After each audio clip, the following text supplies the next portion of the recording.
Der var engang 25 tinsoldater med flotte uniformer malet i rød og blå. De var alle brødre, for de var født af en gammel tinski.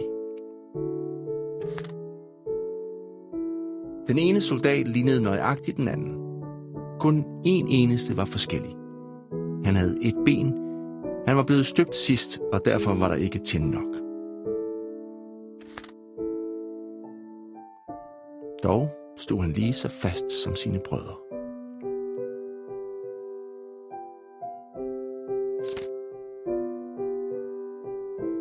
Soldaterne tilhørte en lille dreng.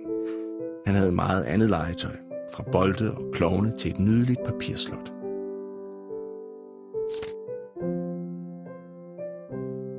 Slottet havde høje mure og tårne og vinduer, man kunne se ind igennem. Hvide vokssvaner svømmede udenfor på en sø, lavet af et spejl, omgivet af små træer. Men det nydeligste var dog en lille danserinde, som stod midt i den åbne slotsdør. Hun havde et bånd om halsen med en skinnende paljet.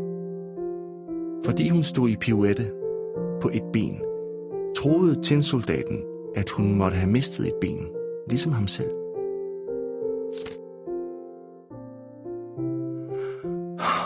Hun er så dejlig, sukkede han.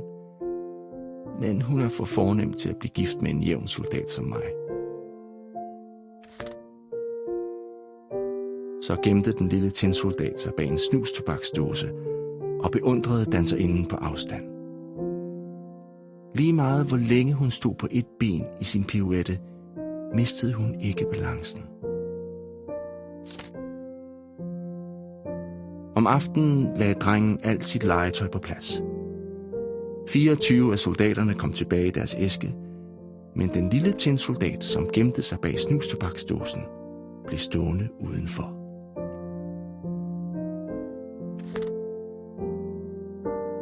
Så snart alle i huset var gået til ro, begyndte legetøjet at lege. De dansede og udkæmpede slag og holdt skovtur. Tinsoldaterne ville være med, men kunne ikke komme ud fra æsken. De raslede med låget, men det sad fast. De eneste to, der stod stille, var den etbenede tinsoldat og den lille danserinde. Hun stod så rank i sin evige pirouette, og han stod standhaftigt og stirrede forelsket på hende.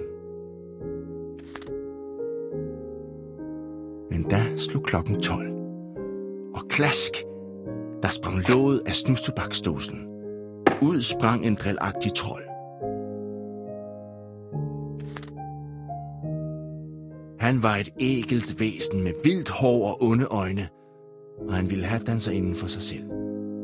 Vil du holde øjnene for dig selv, sagde han til soldaten. Tinsoldaten lod, som om han ikke hørte det. Men den stygge trold truede ham. Vent du bare til i morgen. Den næste morgen fandt drengen den lille tinsoldat bag ved snustobaksdåsen og stillede ham i vindueskarmen. Pludselig hørtes en ond latter fra snustobaksdåsen, og et mærkeligt vindpust blæste vinduet op og slog soldaten ned på gaden. Drengen og hans barnepige løb ned for at finde ham. De ledte overalt, og selvom de var lige ved at træde på ham, fandt de ham ikke. Soldaten fandt det ikke passende at råbe op, fordi han var i uniform.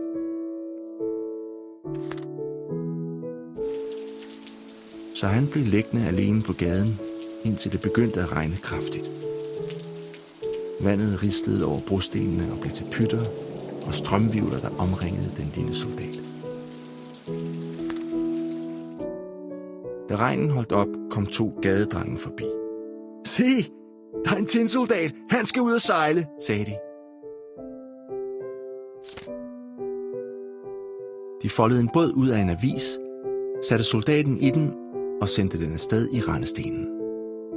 Den rivende strøm førte soldaten afsted i en halsbrækkende fart, men han forblev standhaftigt stående på sit ene ben.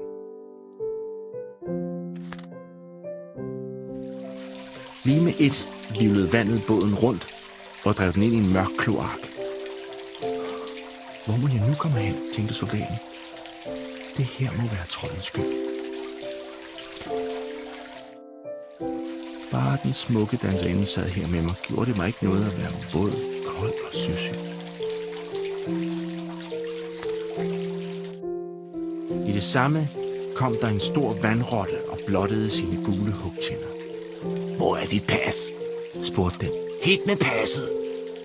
Men tinsoldaten havde intet pas og tav stille.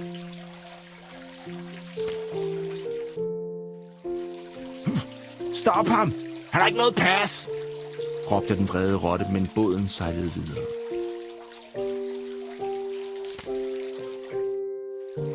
Snart kunne den lille soldat ane dagslys forude.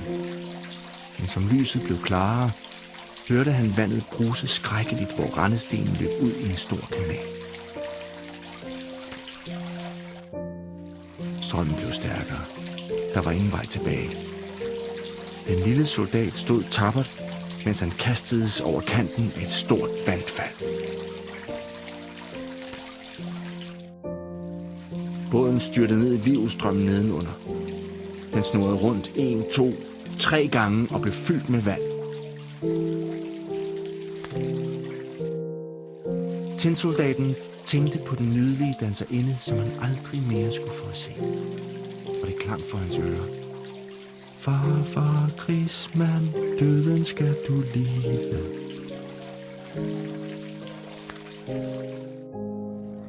Nu gik papirbåden i opløsning. Soldaten sank igennem og blev slugt af en stor fisk. Det var mørkt og klamt i fiskens mave, men soldaten klyngede sig til sit gevær, selvom fisken sprællede og kastede sig rundt. Endelig blev fisken stille. En fisker havde fanget den og afleveret den på et køkkenbord. En kokkepige skar den op, og soldaten så dagslys igen.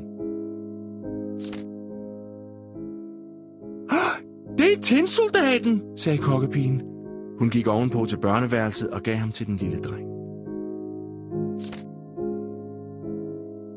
Tinsoldaten var hjemme igen, og alt var ligesom det var før. Der var drengen, der var legetøjet, og der var det dejlige slot. Men det bedste af det hele, hans livs kærlighed, den lille danserinde, stod der stadig, standhaftig i sin pirouette. Han ville have grædt af glæde, men soldater græder ikke.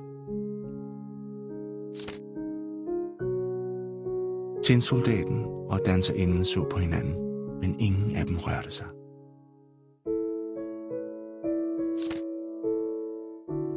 Så pludselig samlede drengen soldaten op og kastede ham i ilden.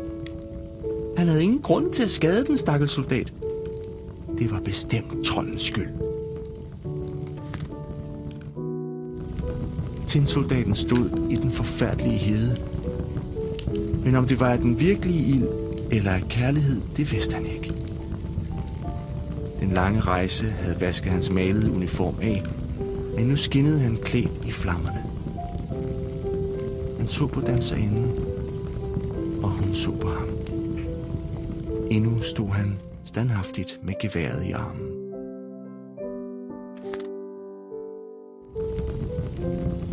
Der tog et vindpust danserinden.